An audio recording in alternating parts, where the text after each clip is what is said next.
റിയാദിൽ UDF പ്രവർത്തക convention ആവേശകരമായി സംഘടിപ്പിച്ചു. മാറ്റത്തിനായുള്ള സമയം എന്ന മുദ്രാവാക്യത്തോടെ നടന്ന സമ്മേളനം ഗൾഫ് മലയാളികളുടെ രാഷ്ട്രീയ ചലനങ്ങൾക്ക് പുതിയ ഊർജം നൽകി.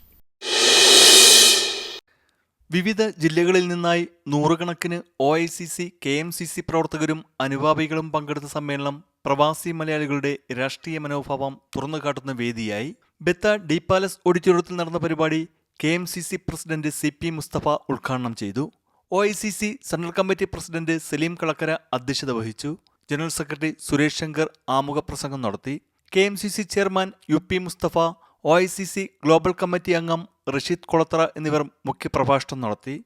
ഷുഹൈബ് പനങ്ങാങ്ങര, സന്തോഷ് വിളയിൽ തുടങ്ങിയവർ സംസാരിച്ചു. ഓൺലൈനായി ആശംസകൾ നേർന്ന് UDF ഉപനേതാവും മലപ്പുറം നിയോജകമണ്ഡലം സ്ഥാനാർത്ഥിയുമായ PK കുഞ്ഞാലിക്കുട്ടി, എറണാകുളം DCC പ്രസിഡന്റും കൊച്ചി മണ്ഡലം സ്ഥാനാർത്ഥിയുമായ മുഹമ്മദ് ഷിയാസ്, കരുനാഗപ്പള്ളി, ആലപ്പുഴ മണ്ഡലങ്ങളിലെ സ്ഥാനാർത്ഥികളായ CR മഹേഷ്, AD തോമസ് എന്നിവർ സംസാരിച്ചു. വേദിയിൽ സംസാരിച്ച നേതാക്കൾ സംസ്ഥാന സർക്കാരിനെതിരെ കടുത്ത വിമർശനങ്ങൾ ഉയർത്തി. ഭരണപരമായ അനാസ്ഥയും ക്ഷേമ പദ്ധതികളിലെ വീഴ്ചകളും കേരളത്തെ പിന്നോട്ട് നയിച്ചുവെന്നായിരുന്നു ആരോപണം. കോവിഡ് മഹാമാരിക്കാലത്ത് പ്രവാസികൾ നേരിട്ട ദുരിതങ്ങളും പ്രധാന ചർച്ചയായി.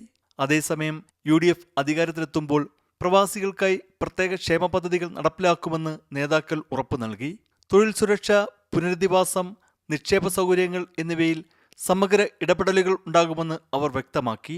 മാറ്റത്തിനായുള്ള സമയം എത്തിയിരിക്കുന്നു എന്ന സന്ദേശത്തോടെ പ്രവർത്തകർ ഒരുമിച്ച് പ്രതിജ്ഞയെടുത്തതോടെ സമ്മേളനം ആവേശത്തോടെ സമാപിച്ചു. ഷംനാദ് കരുനാഗപ്പള്ളി, ജീവൻ ന്യൂസ്, റിയാദ്.